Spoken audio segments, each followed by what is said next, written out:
BNP ও তার বিভিন্ন সহযোগী সংগঠনের ২,২৭৬ জনকে ক্রসফায়ারে হত্যা এবং ১৫৩ জনকে গুমের অভিযোগে আন্তর্জাতিক অপরাধ ট্রাইব্যুনালের প্রসিকিউশনে দুটি অভিযোগ দিয়েছে দলটি।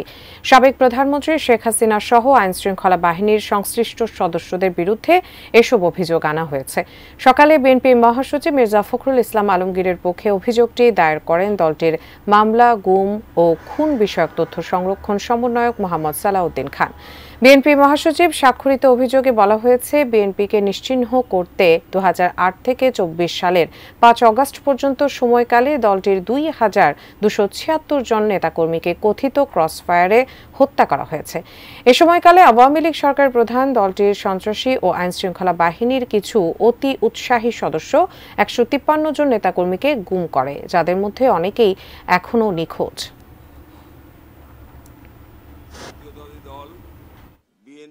তারা বিভিন্ন পদে আছে, যুবদল, ছাত্রদল, মূল দল সহ তাদের ছিলই যে বিএনপিকে ধ্বংস করা, বিএনপিকে নিশ্চিহ্ন করা এবং দলকে শূন্য করা।